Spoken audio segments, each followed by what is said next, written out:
예, 반갑습니다. 저와 함께 교육사회학을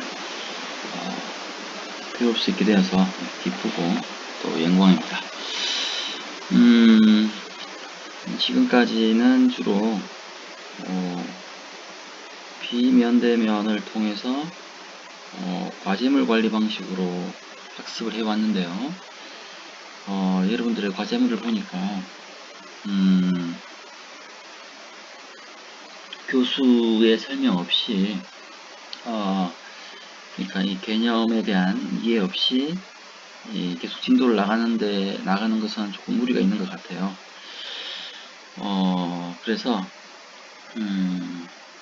이제 오늘부터는 지정 교재에 대한 일정 부분을 교수가 강의를 하고 그 강의 내용을 정치하고 또 해당 텍스트를 읽은 다음에 피드백 시스템에서 한 줄평의 소감을 기록하는 것으로 수업 방식을 바꾸도록 하겠습니다. 1장의 내용, 이 교재의 1장의 내용은 한국의 교육 현실을 어떻게 이해할 것인가에 대한 이야기를 하고 있고요. 그러면서 이런저런 한국 교육의 문제점을 이야기하고 있습니다. 13쪽을 보면 한국의 교육을 현실을 이해하는데 사회학적인 안목이 필요하다. 교육 현상에 대한 사회학적 탐구가 필요하다. 그것이 바로 교육사회학이라는 이야기를 하고 있고요. 그 다음에 20쪽도 좀 눈여겨볼 만한 것 같아요. 1장의 내용입니다. 20쪽에 보면 교육사회학에서의 주요한 주제, 첫 번째 교육이 뭐냐, 그 다음 두 번째 누가 학교를 가는가, 세 번째 학생들은 학교에서 어떻게 생활하는가, 또 교사는 무엇을 가르칠 것인가, 학교를 누가 통제할 것인가, 또 교육은 어떻게 변화되어야 하는가 등의 내용을 다루는 학문이라는 이야기를 하고 있습니다. 한마디로 정리한다면 교육 현상에 대한 사회학적 탐구를 하는 것이다. 영어로는 Sociology of Education, 교육의, 직역하면 교육의 사회학적 탐구, 부드럽게 해석한다면 교육에 대한, 교육 현상에 대한 사회학적 탐구입니다. 자, 그러면 이제 본격적으로 제2장 기능이론, 사회와 선발에 대해서 알아보도록 하겠습니다. 여기서 보면 교재는 제2장의 타이틀이 사회화와 선발로 되어 있죠. 근데 이 두 가지의 개념은 실은 뭡니까? 이 기능이론 1960년대에 교육과 특히 학교 교육과 사회의 관계를 설명하는 압도적인 전형적인 교육사회 이론, 기능 이론의 핵심적인 두 가지 개념이죠. 그러니까 제2장은 사실은 기능 이론이라는 타이틀이 더 좋을 것 같아요. 물론 이 기능 이론의 핵심적인 개념이 사회화 그리고 선발입니다. 그래서 2장에서는 먼저 기능주의에 대한 개념을 학습한 다음에 그 다음 사회화 선발을 구체적으로 살펴볼 겁니다. 그 다음에 이러한 기능 이론의 기능주의의 태조, 그러면서 새롭게 생겨난 신기능주의를 설명하면서 2장을 마치도록 하겠습니다. 자, 그러면 한번 내용을 보겠습니다. 구체적으로.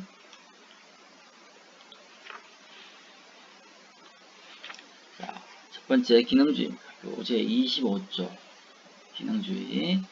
기능은 영어로 보통 F 우리 자판에 보면 펑션 키가 있죠. FN이라 적혀 있죠. 펑션. 이거는 이제 기능이란 뜻이고 여기다가 주의가 붙으면 펑셔널, 기능적인 펑셔널리즘이라고 부릅니다. 뭔가 이 말 자체에서도 느낌이 오죠. 기능이론. 자, 이 이론은 뭐냐면 이렇게 봅니다. 교육이 기능을 한다는 겁니다. 어떤 교육? 특히 학교 교육이 기능한다. 무슨 기능을? 사회가 유지, 존속되기 위해서, 특히 사회가 질서와 안정을 기반으로 사회가 유지, 존속되는데 학교 교육이 뭡니까? 기여를 한다고 보는 거죠. 그러니까 사회의 질서와 안정, 유지, 존속에 학교가 기능한다고 보는 거죠. 자, 이 기능주의 이론은요, 크게 두 가지 이론으로 나누어집니다. 지난주 여러분들 과제물을 한번 확인해 보니까요, 구조기능주의와 규범적 기능주의가 어떻게 갖고 다른가를 질문을 하더라고요. 자, 보면 구조기능주의, 스트럭처죠. 이거는 이제 노마티브라는 건데요. 자, 기능주의는 크게 구조기능주의와 규범적 기능주의가 있습니다. 순서를 보면 구조기능주의에서 규범적 기능주의로 발달을 하죠. 이 구조, 스트럭처, 구조는 사실은 크게 생물과 기계의 유추에서 비롯됐습니다. 내용을 한번 보면 사회가 유지, 존속되는 것은 그 사회를 구성하는 각 부분에 뭡니까? 고유한 기능이 작동됨으로, 수행됨으로써 가능하다고 보는 거죠. 이해가 잘 안되죠, 그래도. 자, 그러면 다음 쪽 한번 살짝 보면요. 자, 여기서 보면 생물학적 유추와 기계적 유추에 대한 설명이 나옵니다. 이 유추라는 건 뭡니까? 예상한다 혹은 상상을 하는 거죠. 어떤 면에서는 보면 뭡니까? 그다지 과학적이지 않다고도 볼 수 있을지도 모릅니다. 자, 여러분들 충격을 받겠지만 이 사회학의 엄마가 누구냐? 사회의 엄마가 누굴까요? 사회학의 엄마는, 아빠는 바로 생물학입니다. 이 생물학의 원리, 메타포를 가지고 학문을 세운 사람이 뭡니까? 프랑스의 사회학자 누굽니까? 꽁트입니다. 꽁트라는 사람은 바로 뭡니까? 이 생물학적인 아이디어를 통해서 사회를 설명하죠. 사회가 하나의 생물과도 같다는 거죠. 자, 볼까요? 생물과도 같은 사회제도는 각 부분들의 독특한 기능을 통해서 존속 유지가 가능하다. 예를 들어 볼까요? 인체를 한번 비교해 보면 눈, 코, 입은 뭡니까? 전체 신체의 각 부분으로 기능을 하죠. 눈이 없다라면 앞을 볼 수 없겠죠. 코가 없다라면 냄새를 맡을 수 없고요. 입이 없다라면 음식을 먹을 수 없습니다. 근데 각 부분들이 뭡니까?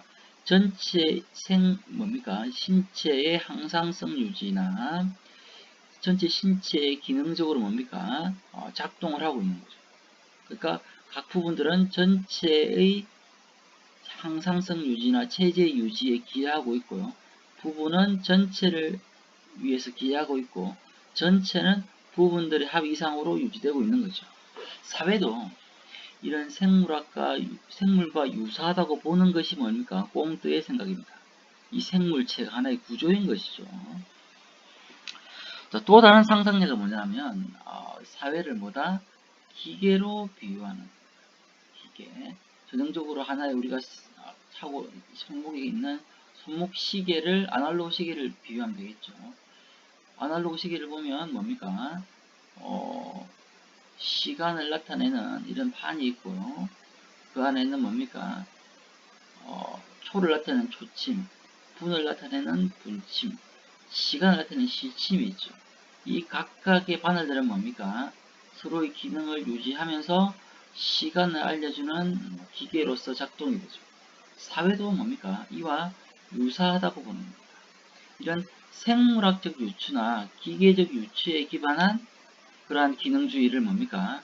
바로 구조 기능주의라고 합니다. 사회가 하나의 스트럭처, 구조로서 기능한다고 보는 겁니다. 최초의 기능주는 이와 같은 생물학적인 기계적 유추에서 비롯됐는데요.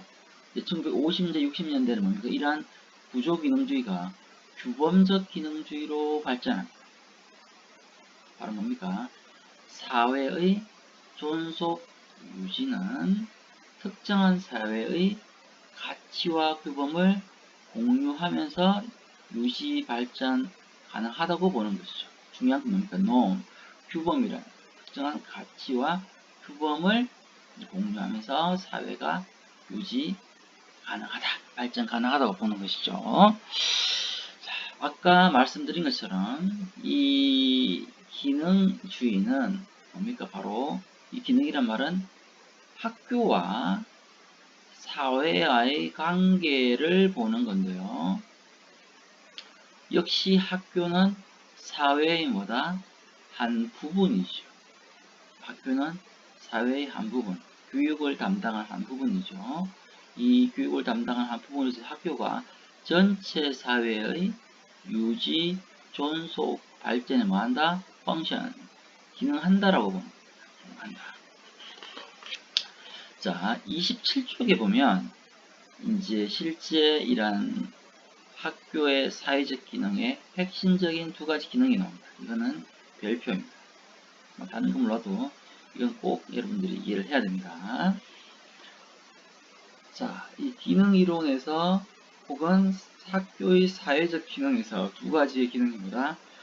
첫 번째가 사회화, socialization, 사회화, 두 번째가 selection, 선발입니다. 그래서 이 사회화의 정의는 보면요. 새로운 세대에게 기존 사회의 생활 양식, 그리고 가치와 규범을 전수하는 것. 다시 생활 양식, 가치, 규범을 트랜스미션, 전수하는 것. 이걸 뭔가 사회화라고 합니다. 선발은 재능 있는 사람을 선발하여 적재적소에 사람을 배치하는 기능. 이것이 바로 선발입니다. 학교는 말은 뭡니까? 이와 같은 사회화와 선발이라는 두 가지의 핵심적인 기능을 수행한다고 보는 것이 바로 기능주의입니다. 자, 그러면 이제 구체적으로 사회화의 개념을 한번 살펴보겠습니다. 사회의 개념. 자, 교재는 몇 쪽인가요? 28쪽입니다. 자, 사회화의 정의는 크게 두 가지의 정의가 있습니다. 뭡니까? 보편적 사회화와 특수 사회화. 자, 보편적 사회화의 유명한 사람은 뒤룩갱, 미국에서는 뒤룩하임이라고 하지만 뒤룩갱. 그 다음에 역할사에 유명한 사람은 누구냐? 바로 탈코스 파슨스입니다. 자, 이 두 사람을 먼저 알아보기 전에 사회화에 대한 정의를 한번 볼까요? 자, 사회화란 기존 사회 문화를 내면화하고 적절한 사회적 행동을 학습하는 것. 또 다른 말로는 28쪽 메뉴에 보면 이런 말이 있습니다. 생물학적 존재로서의 개인이 사회적 관계 속에서 자아와 인성을 형성하는 과정이라고 합니다. 이 정도로 설명을 하고요. 구체적으로 나오는 사회화 개념. 첫 번째, 디르갱의 보편사회입니다. 보편사회화. 자, 이 디르갱의 보편사회화를 이해하기 위해서는 이 디르갱이 살았던 프랑스 사회를 한번 볼 필요가 있습니다. 이 산업화가 추진된 그 당시 프랑스 사회는 뭡니까? 굉장한 혼란과 갈등이 많았던 사회였던 것 같아요. 그래서 이 디르갱의 고민은 뭐냐면 이러한 혼란스러운 프랑스 사회를 통합하고 유지하고 질서를 유지할 수 있는 방법이 뭘까? 바로 뭡니까? 여러분도 고등학교 배웠던 이런 아노미, 이런 정신적인 발달과 물질적인 발달의 차괴리에서 오는 지체에서 오는 이런 혼란스러운 현상, 이 아노미를 해결하기 위해서 어떻게 협력과 유대를 이끌어낼 수 있을까에 대한 고민을 했던 것이죠. 디리킹의 고민은 바로 이러한 아노미를 해결할 수 있는 방법에 대한 골몰이었습니다. 그러면서 그게 무릎을 치면서 만들어낸 개념이 뭐냐? 바로 학교교육의 핵심이 뭐다? 보편적 사회화다. 볼까요? 후세대들에게 혹은 새로운 세대들에게, 학생들에게 사회의 공통적인 감성, 신념, 집단의식을 새로운 세대에게 내면화시켜서 사회의 동질성과 유대감을 형성하는 것. 만약 이게 없다라면 아마도 특정한 사회나 국가는 사라지고 말겠죠. 즉 국가 단위에서 교육이 보면 뭡니까? 이제 국가에서의 어떤 국가 단위의 감성과 신념과 집단의식. 예를 들면 우리가 월드컵 때 한국이라는 우리나라를 응원한 이유는 뭡니까? 바로 한민족이라는 그러한 집단의식, 그리고 우리라는 그런 감성과 신념이 깔려있기 때문이죠. 이게 없더라면 우리가 월드컵에서 우리나라를 응원할 필요도 없고 새벽에 일어나서 뭡니까? 손흥민을 볼 이유가 없는 거죠. 이건 바로 뭡니까? 학교 교육이 보편적 사회를 통해서 사회 구성원들의 유대와 협력을 강조한다는 거죠. 필요하다고 볼 수 있습니다. 이게 이제 보편적 사회하고요. 근데 이 보편적 사회는 좀 더 발전을 하게 됩니다. 뭐냐면 이제 역할 사회, 역할 사회. 다른 말로는 이거를 특수 사회화라고도 하는데요. 이건 보편적 사회화를 넘어서 특정한 특정한 역할에 필요한 규범이나 가치나 태도를 배우는 걸 말합니다. 자, 그러면 좀 더 구체적으로 볼까요? 자, 역할, 특수사회에 대한 정의를 다시 한번 보면 교재 32에서 34쪽입니다. 특수한 역할에 필요한 규범, 가치, 태도를 배우는 것. 왜 이렇게 필요한가? 이러한 역할이나 특수사회가 왜 필요할까요? 파슨스가 봤을 때는 우리 현대 산업사회가 분업화, 전문화됨에 따라 보편 사회화로는 안 되고 이러한 분업화와 전문화된 사회에 필요한 세부 역할에 따른 사회화가 필요하다고 보는 것이죠. 예를 들면 이 수업을 우리가 지금 교육사회 수업을 받고 있죠. 이 수업은 여러분들에게 앞에 나온 이러한 보편 사회일까요? 아니면 역할 혹은 특수 사회일까요? 이 수업은 교사가 되는데 필요한 뭡니까? 교직 이론을 배우죠. 이거는 교사라는 특수한 역할에 필요한 뭡니까? 지식, 기능, 태도를 배웁니다. 그래서 뭡니까? 이 수업은 전형적인 뭐다? 특수사회의 하나의 과정으로 볼 수 있습니다. 자, 문제는 비판을 해보면요. 사실은 이러한 역할은 사실은 누구의 기대에 따라서 비롯됩니다. 그러면 여러분들은 지금 현재 누구의 기대에 따라서 삶을 살아가고 있나요? 예비교사 혹은 대학생으로서 누구의 기대? 아마 그 누구의 기대에 충족하는 것이 바로 여러분들의 역할 사회화입니다. 그런데 이게 33쪽 교재를 보면 예비교사나 현장 교사들이 특히 이제 교사가 누구의 기대에 방점을 둘 것인가? 학교장 33쪽 아래에서 다섯 번째 줄이죠. 동료교사, 학생, 학부모, 장학사, 사범대학에 있는 교대 교수들, 사범대 교수님들, 고대 교수님들은 별로 영향이 없어 보이고요. 아마도 학생이나 학부모나 동료교사나 교장이나 누구에게 이제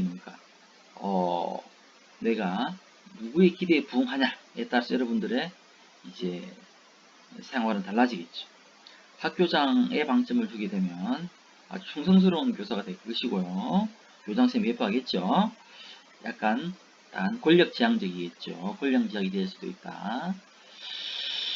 자, 그 다음에 동료 교사의 기대를 맞춘다면 어떻게 됩니까? 굉장히 인기가 있고, 그 다음에 의리가 있는 교사가 될 것이고요. 그 다음에 동료성과 학교 공동체 형성에 기여하겠죠. 학생의 기대에 충족한다면 정말 창교사가 되겠죠. 학부모의 기대를 잘 충족한다면 뭡니까? 학부모로부터 사랑받고 존경받는 교사가 되겠죠. 여러분들은 누구의 기대에 충족할 겁니까? 사실은 이건 뭡니까? 권력관계의 문제입니다. 무슨 말이냐? 나에게 누가 가장 강력한 권력을 행사하는가? 가장 힘센 사람의 요구에 기대에 부응한다는 것이죠. 가장 이상적인 답은 이 다양한 사람들의 요구를 전부 다 충족하는 거죠. 그런데 문제는 뭡니까? 이 다양한 사람들, 즉 학교장, 동료교사, 학생, 학부모, 장학사가 뭡니까? 서로 다른 기대를 나에게 한다는 것이 문제죠. 그들의 기대가 때로는 모순을 일으키고 충돌을 하게 됩니다. 이런 문제를 어떻게 해결해야 되는가가 이제 교사로서의 정체성, 자기 정의에 중요한 역할을 하겠죠. 중요한 건 권력관계다. 권력관계. 근데 이제 권력관계를 초월할 수도 있겠죠. 그건 여러분들이 이제 뭡니까? 학교에 내던져졌을 때, 혹은 교사로서 주체적으로 살아갈 때 여러분들이 선택해야 될 문제입니다. 자, 그 다음, 이쪽 내용을 보면요. 이 저자는 김창기 교수님, 전북대 교수님입니다. 듀이의 생각을 가져오면서 기존에 있던 디류갱이나 파슨스의 사회화에 대한 문제의식을 제기하면서 비판을 합니다. 구체적으로 뭐냐면 과연 학교가 사회활동에 필요한 표준적 형식이란 걸 만들어서 가르칠 수 있는가? 소위 말하는 가치, 규범, 태도 혹은 역할사에 필요한 그런 내용들이 과연 그게 표준이라는 게 존재할 수 있는가? 그 다음에 공통의 이념이나 가치가 진짜 합의의 기초에서 있는 것인가? 혹시 힘센 사람의 것이 아닌가? 세 번째, 이 사회화의 질과 가치를 도대체 누가 규정할 수 있는가? 이건 사실은 이 표준적 형식과 비슷한 말이죠. 그런데 이제 뒤의 관점을 가져오면서 공동의 생활 방식으로서의 핵심은 사회화가 아니라 민주주의라 보는 거고요. 이러한 표준화된 형식보다는 다양한 관심을 공유하고 자유롭고 평등한 상호 교섭을 더 중요한 게 아니냐라고 보는 게 이 김창기 교수님, 이 저자의 생각입니다. 여러분 헷갈리면 안 되는 게요. 이분은 갈등론을 좀 지지하는 저자예요. 그래서 이 교재 자체가 약간은 뭡니까? 이데올로기적으로 약간은 비판적 입장을 취하고 있죠. 왜 제가 이 교재를 택했나? 이 교재가 상당히 비판적이기 때문에 여러분들에게 이데올로기적으로 불편함을 초래할 수 있어요. 마크 트웨인의 이야기인데요. 뭡니까? 어떠한 교재, 이야기, 소설이 상대방의 당신의 기분을 상하게 한다면, 이걸 offend라고 하는데요. 만약에 그 어떤 글이 여러분들의 나의 기분을 상하게 했다라면 그건 굉장히 좋은 교재라는 겁니다. 그러니까 저는 개인적으로 이 교재의 내용에 동의하지 않습니다만 우리들에게 굉장히 이데올로기적으로 불편하게 한다는 점에서 이 교재는 상당히 좋은 교재라고 볼 수 있습니다.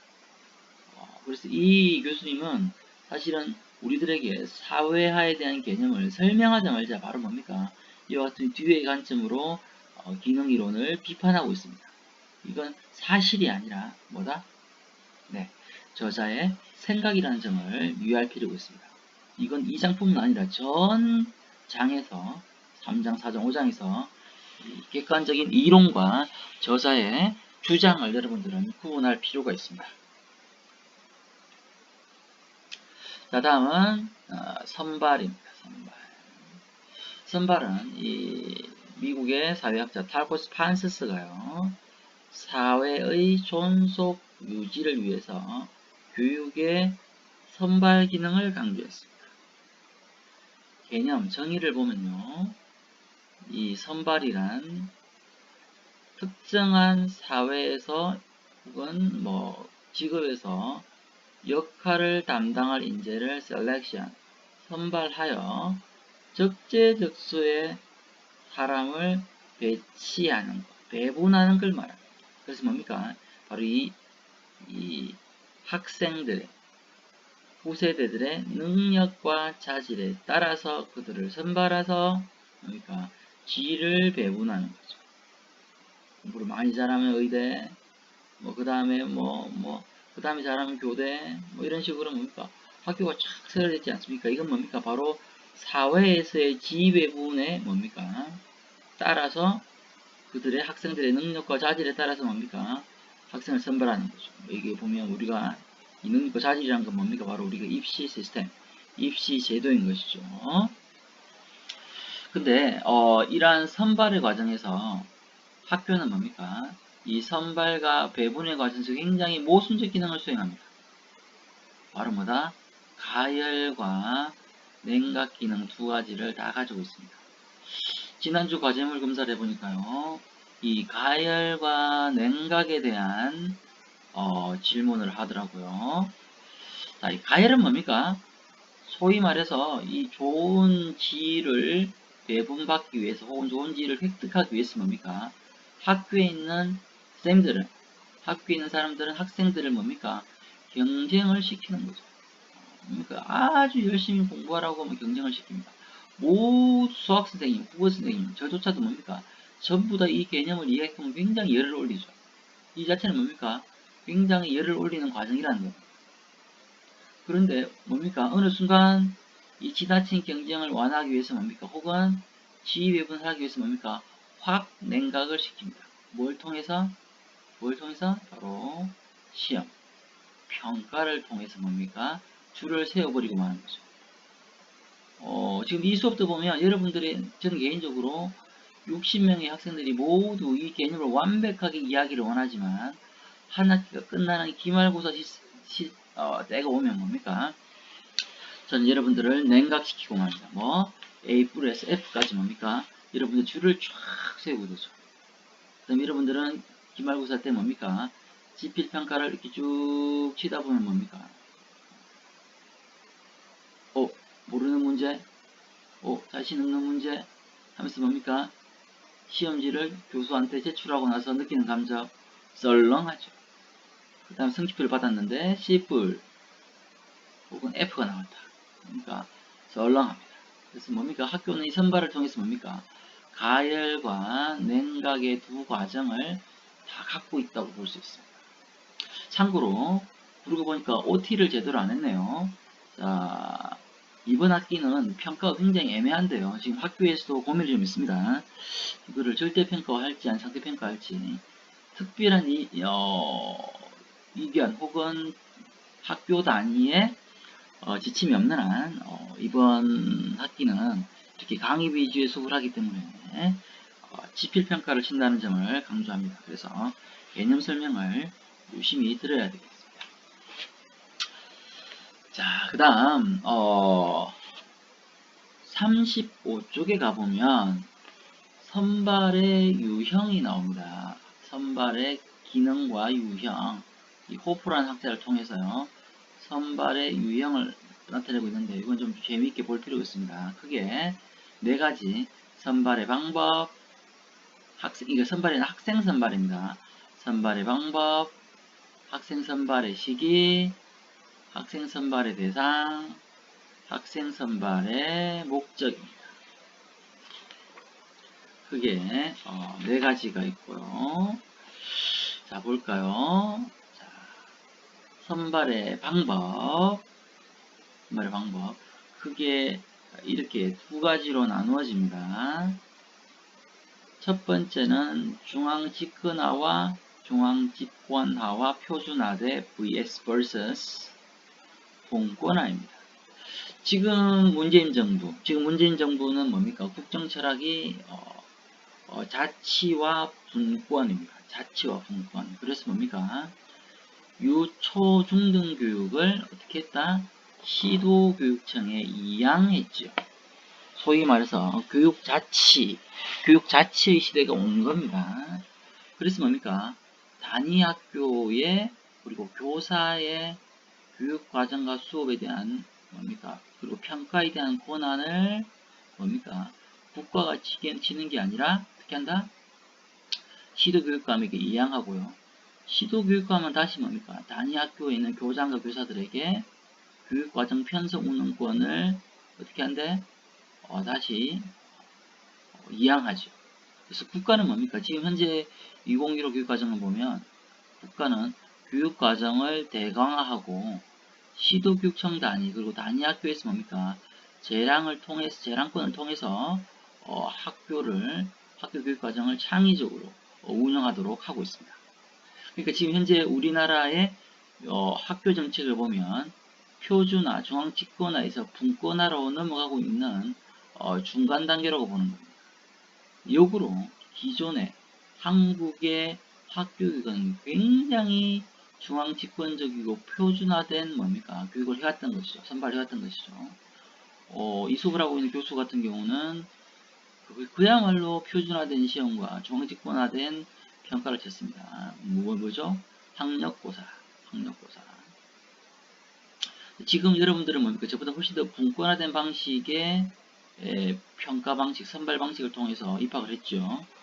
소위 말하는 수시와 정시가 존재하고 있고, 수시 안에서도 보면 다양한 뭡니까? 이 단위학교에서의 학습 활동, 학습 경험이 뭡니까? 수시 제도를 통해서 평가를 하고 여러분들을 선발하지 않습니까? 물론 우리 학교는 사실 교대 간 비교해서는 보면 굉장히 중앙집권과 표준화가 강한 학교고요. 그래서 어떤 측면에서는 비판을 받아 마땅합니다만 또 어떤 면에서는 그것이 꼭 나쁘다고도 볼 수 없는 여러분들이 바로 뭡니까? 지금 현재 입학생들은 견적외대 학생들은 이런 전주교대 입시제도의 중앙집권화와 표준화를 강조하는 방식에서 선발된 학생들이 많습니다. 그럼 질문을 할 수 있겠죠. 그러면 표준화가 좋냐, 분권화가 좋냐? 이건 사실은 어떤 것이 좋냐, 나쁘냐의 문제가 아니라 뭐다? 선택의 문제.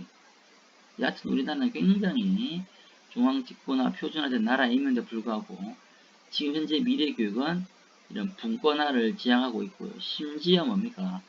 제일 모세혈관으로 볼 수 있는 교사에게 교육과정과 수업과 평가의 권한을 배분하고 있습니다. 그럼 뭡니까? 교사에게는 교육과정 문해력이 필요하고 교사가 스스로 교육과정을 편성 운영할 수 있는 뭡니까? 교육적 전문성이 필요하죠. 그것이 바로 우리가 교대를 다니는 이유이기도 합니다. 다음은 선발 시기입니다. 학생을 언제 뽑냐? 이 시기라는 그냥 수능을 한번 중심으로 볼까요? 혹은 수능뿐만 아니라 이제 직업이 결정되는 시기에 자, 여러분들은 우리나라만 보니까 모르겠지만 유럽 같은 경우에는 우리나라로 치면 초등학교 3, 4학년 때 2대8 법칙 그러니까 전문계, 산업계 학교로 갈 학생과 인문계로 갈 학생들이 뭡니까? 초등학교 3, 4학년 시기에 이미 나눠집니다. 진짜요? 진짜입니다. 주로 이제 복선형 학제를 택하는 국가들. 복선형을 하면 이게 인문계열, 다음에 전문계열 이렇게 완전히 뭡니까? 트랙이 두 개인 거죠. 이 두 가지를 따로따로 갈 때는 뭡니까? 이미 3, 4학년 때 우리나라로 치면 한 8, 9세 사이에 뭡니까? 이미 학문을 할 사람과 직업계열로 갈 사람들을 이렇게 구분해버린다는 거예요. 이렇게 되면 뭡니까? 과열된 어떤 교육의 경쟁도 없고요. 그 다음에 뭡니까? 아주 조기에 뭡니까? 자기의 진로를 찾아서 교육을 할 수 있는 장점이 있죠. 반면에 아니 이렇게 10살 전에 있는 학생들이 어떻게 이렇게 폭력적으로 이렇게 진로를 구분할 수 있는가? 만기 선발은 너무너무나 교육 기회를 차단하다고 볼 수도 있습니다. 우리나라는 미국의 교육 체제를 받아들인 나라인데요. 상당히 뭡니까? 선발에서는 만기 선발. 그러니까 고등학교 때 실제로 이제 진로가 결정되는 거죠. 근데 헷갈릴 수 있습니다. 우리는 중학교 때 나눠지는 거 아니에요? 중학교 때 전문계 실기 고등학교를 많이 갔는데요.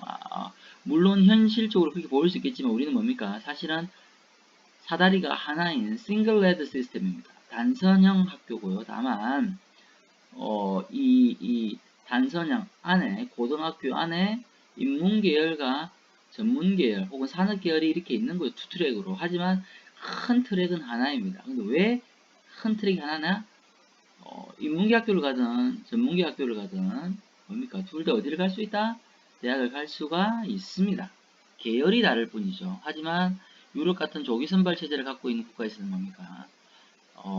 전문계열로 가면 대학을 못 갑니다. 이미 뭡니까? 사다리나 만날 수 없게끔 분리가 되어 있는 거죠. 그래서 복선형 체제를 갖고 있는 국가에서는 조기 선발을 하고요. 우리나라처럼 뭡니까? 단선형 학제를 가지고 있는 국가에서는 학생을 만기 선발합니다. 어느 게 좋나요? 이것도 그 국가의 국민들의 선택의 문제입니다. 그 다음 선발의 대상. 선발 대상을 보면요. 소수 정예를 뽑냐 아니면 보편주의냐. 옛날 조선시대는 뭡니까? 아무나 과거를 볼 수 있는 게 아니었죠. 소수 정예였죠. 지금 뭡니까? 보편주의. 누구나 대한민국 국민이면 누구나 합격을 받을 수 있고 또 국가 수준의 평가를 참여할 수 있습니다. 평가에 참여할 수 있죠. 그 다음에 선발의 목적을 보면요. 옛날에는 뭡니까? 이런 사회 계급이 있어가지고요. 특정한 계급을 위한 뭡니까? 교육이었죠. 하지만 지금은 뭡니까? 그런 게 아니라 바로 개인주의. 개인 누구누구 하나가 뭡니까? 바로 자기의 교육의 목적에 따라서 뭡니까? 선발에 참여할 수 있다는 겁니다. 여기서 보면 이 선발의 유형은 그 나라의 교육 체제를 비교하는 데 굉장히 도움이 돼요. 우리나라는 예를 들면 중앙 집권화가 표준화가 강하고 만기 선발이고 대상의 보편주의고 목적의 개인주의입니다. 그래서 새로운 학문 영역이 뭐가 있냐면 비교교육학, 비교교육이 있어요. 이건 뭐냐면 바로 뭡니까? 각 국가의 교육 체제를 비교하는 학문 영역입니다. 혹시 이 영역에 관심 있는 친구들은 훗날 이 영역을 탐구를 하게 되면 비교교육 전문가가 될 수 있겠죠. 각국의 교육 체제를 특정 기준을 통해서 비교 분석하는 겁니다. 자, 이제 호프가 보면 어떤 얘기를 했냐면 이 선발 시기와 사회 이동과의 관계인데요. 자, 조기 선발을 하게 될 경우에는 중상류층은 뭡니까? 아주 열심히 가열되죠. 유럽 국가들, 프랑스, 독일 뭐 이런 나라들이죠.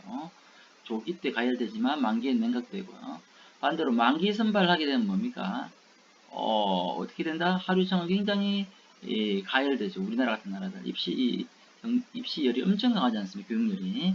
이게 이제 조기냐 만기 선발에 따라서 사회 계층에 따라 온도차가 존재한다는 겁니다. 자, 다음 사회 이동 열망과 이데올로기를 보면요. 후원 이동. 주로 이제 이 여전히 계급과 계층이 좀 남아있는 국가들, 영국 같은 나라죠. 이런 나라들은 뭡니까? 부모의 스폰, 후원을 받아서 이동을 하죠. 미국도 약간 유태인 계열은 그렇습니다. 사립학교들. 이런 후원 이동은 중상류 계층의 열망을 높이고요. 우리나라 같은 경쟁 이동, 우리나라의 경쟁 이동은 뭡니까? 하류 계층뿐만 아니라 모든 계층의 사람들이 교육에 대한 열망을 가지죠. 그래서 여기서 보면 이 선발에 따라서 이 사회 이동에서의 방식이 있고 이게 계층에 따라서 열망의 온도차가 있다는 이야기를 하고 있습니다. 자, 이제 이 선발의 부정적 영향, 이 선발의 부정적인 영향을 설명하고 있습니다. 이것도 객관적인 사실이 아니라 저자의 주장입니다. 그게 학벌주의의 문제, 그 다음에 이런 학교력 취득의 문제, 졸업장을 말하죠. 그 다음에 모든 학생들이 뭡니까? 이게 강제적으로 선발에 참여하다 보니까 학교 밖 청소년에 대한 문제가 생길 수도 있고요. 과연 능력이 공정하냐, 능력이 뭔가에 대한 질문을 저자는 던지고 있습니다. 상당히 일리성이 있습니다. 근데 여러분들이 조금 보수적이고 또 이 기능주의에 대한 동조를 한다라면 이러한 부정적인 영향력에 대해서 동의하지 않을 수 있겠죠. 이거는 논쟁거리입니다. 근데 뭐 우리가 지금 면대면 수업을 한다면 토론을 해보겠습니다만 지금은 좀 힘들고요. 자, 마지막 힘을 내십시오. 이제 기능주의의 태조와 신기능주의입니다. 네오 펑셔널리즘이 펑셔널리즘이 부상한다. 자, 왜 기능주의가 한계가 있냐? 이 기능주의는 1960년대에 미국에서의 어떤 교육 이론인데요. 사실은 뭐 이게 구조기능 이론이든 규범적 이론이든 간에 사실은 비과학적입니다. 이게 이 경험적인 혹은 체계적인 연구를 통해서 이론이 나온 게 아니라 뭡니까? 상상력에서 혹은 뭡니까? 이 사고에서 나온 비과학적 이론이라는 겁니다. 이게 뭡니까? 검증 가능한 게 아니라는 거죠. 그 다음에 이 이론은 뭡니까? 기존의 사회제도를 정당화시켜주는 이데올로기이고요. 그 다음에 사회 안에서의 분화와 갈등, 통합이나 안정 유지 질서는 설명할 수 있지만 분화와 갈등을 설명할 수 없습니다. 그 다음에 때로는 사회를 생물학적 유기체로 설명했죠. 그런데 이게 생물학적 유기체가 아니라 사실은 사회는 뭡니까? 그 안에 살고 있는 행위자, 에이전트, 행위자의 필요와 요구, 이해관계에서 작동되고 있을지도 모릅니다. 이건 저자의 생각입니다. 그리고 저는 개인적으로는 이 저자의 비판이 일면 타당하다고 봅니다. 마지막입니다. 그러면서 생겨난 게 뭐냐면 기존의 뭡니까? 이 기능주의를 보완하는 신기능주의가 부상합니다. 그게 이 세 가지의 연구들이 나오는데요. 핵심은 보면 자, 알렉산더 콜로미는 뭡니까? 이 기능 이론은 자꾸 선형적으로 이렇게 쭉쭉 발전한다고 믿었죠. 그런데 이 사람들은 바로 뭐다? 사회의 역변화, 분화의 부정적인 측면, 사회가 거꾸로 갈 수 있다는 거죠. 그 다음에 집단 갈등과 권력관계를 강조합니다. 또 다른 연구 스멜스 같은 경우는 뭐냐면 이 교육의 구조는 그런 안정과 질서가 아니라 뭡니까? 갈등 속에서의 경쟁에서의 승리, 실패, 타협, 협의의 결과고요. 사실 교육의 역사적 흐름을 보면 사회 세력 간의 갈등과 투쟁의 결과지 결코 뭡니까? 이 대화와 연대의 결과가 아니었다는 겁니다. 뭡니까? 이 교육의 역사는 바로 세력 간, 사회 세력 간의 갈등과 투쟁의 결과였다고 말하는 겁니다. 세 번째, 이런 연구, 로드 같은 연구는 뭐냐면 실제 사회는 그냥 뇌피셜, 사실 요새 말로 뇌피셜이죠. 이런 우리의 상상력으로 돌아가는 게 아니라 그 안에 살고 있는 행위자, 에이전시, 주체자의 적극적인 뭡니까? 주체와 판단을 고려해야 된다는 거죠. 자, 그러면 한 지난주 과제물 검사에서 두세 명이 저한테 질문을 했어요.